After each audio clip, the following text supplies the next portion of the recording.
This is 5 on your side at 5. Focused on you. Another weather alert tonight. Well, we got a short break from the snow today. Another round is moving in overnight. Thank you so much for being with us. I'm Ann Albrecht. And I'm Brent Solomon. Mike and Kelly have the day off. The snow back in the forecast. Let's check in with the weather first meteorologist, Jim Castillo. Hey, Jim.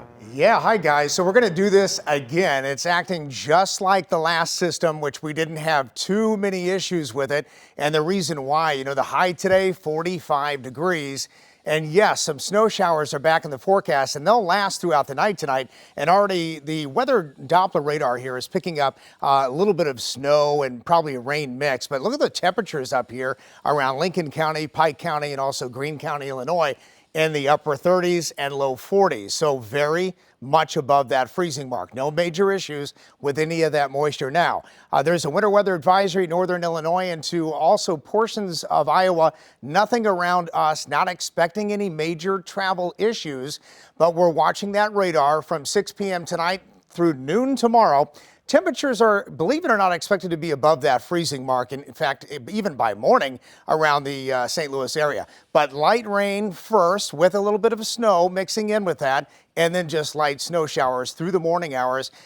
Bridges, overpasses, yes, that is a concern as temperatures drop closer to that freezing mark. But again, right now in St. Louis, we're at 41 after a high of 45. A little bit breezy. That dew point has to get up just a little bit, and that temperature will fall. So we'll have much more on the details on this current system in just a few minutes.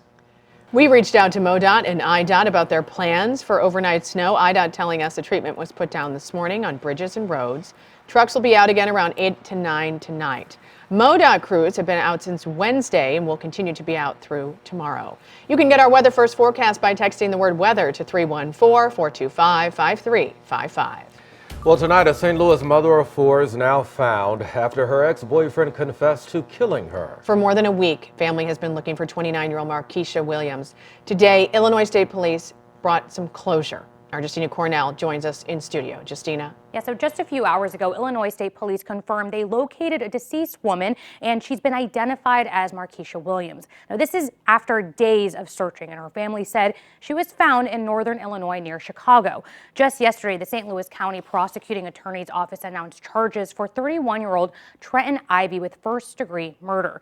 Now, Williams' family reported her missing 8 days ago. Ivy was recently arrested for unrelated charges in Wisconsin and confessed to killing Williams in St. Louis after having a physical altercation with her. He then admitted to disposing her body in an unknown location. And that's why her family was out today trying to find her on both sides of the river from Edwardsville to Wentzville. Her stepfather said it's vital to get that closure. St. Louis needs closure. It's a lot of people that have other people that are missing that need closure, that need hope, that there are other people that are willing to do this. So not just us, but St. Louis needs closure. Now, Illinois State Police said they won't share any more details at this time to protect the integrity of this investigation. Ivy is still incarcerated in Wisconsin, and he's being held without bond. A Missouri woman who plotted to kill her mother is now out of prison on parole. In 2015, Gypsy Rose Blanchard persuaded her boyfriend to kill her mother, Claudine Dee Dee Blanchard. Gypsy says her mother forced her to pretend she was suffering from various illnesses for years. She was in a wheelchair and forced to use a feeding tube. She served 7 years of her 10-year sentence. Her boyfriend was sentenced to life in prison. Tonight, the Franklin County Sheriff's Office needs your help finding whoever tried to steal an ATM. Police showed up to the Bank of Washington in Gray Summit yesterday and found a man removed an ATM from the concrete. The machine was just laying in the parking lot there. Now, this person was spotted on surveillance video. Police say they did not get away with any money. If you know anything, call police. Well, doctors are very busy. This week and next are when respiratory viruses surge after the Christmas holiday. Today, we checked the wait times at multiple urgent care facilities. Many were at capacities, others had long wait lists. 5 on your side's Tracy Henson spoke with a leading St. Louis physician about what's going around. We really are seeing 3 different viruses quite frequently going around.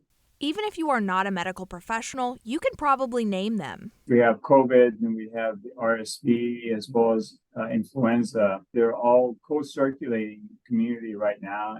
I was hoping my next question for Dr. Mannion would have a different answer. Can people get multiple ones of these viruses at the same time? Yes, they can. And unfortunately, many of those patients can be even more severely ill because they're trying to fight two different viruses.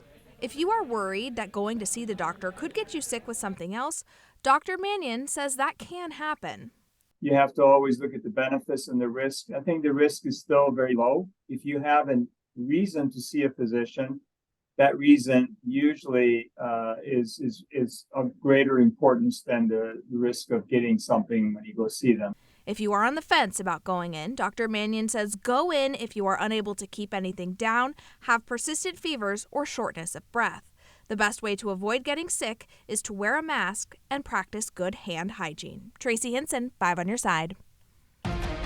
This 5 on your side Cotton Bowl coverage is sponsored by Holland Injury Law. We are nearly 24 hours away from the Missouri Tigers taking on the Ohio State Buckeyes in the Cotton Bowl. You don't have a favor, do you? No, not at all. I'm not admitting it. 5 on your side's Mercedes McKay is live in the Lone Star State for us. And Mercedes, you spent the day catching up with all the Mizzou fans, and they have something more to prove.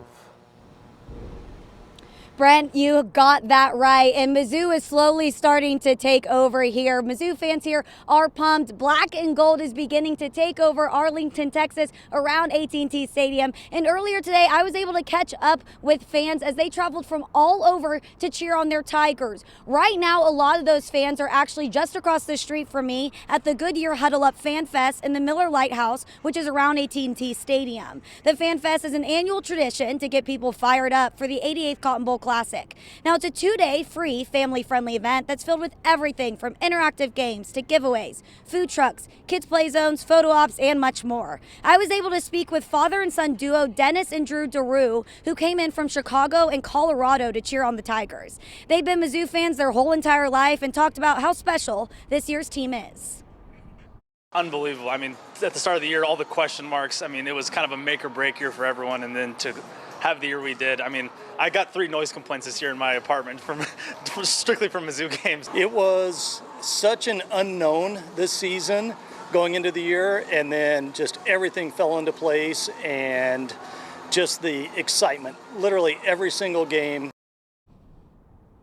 Every single game sure has been exciting, and I think we knew this whole season that everyone loved Coach Eli Drinkowitz. Well, that is very true here. People told me they love his cockiness, they love his snarkiness, and for the longest time, Mizzou has been an underdog team, and now he's put up against the big guys. Live in Arlington, Texas, Mercedes McKay, 5 on your side. We will hear more from Mercedes tonight and tomorrow. Later on, we'll check in again with Sports Director Frank Cusimano. He's in Dallas.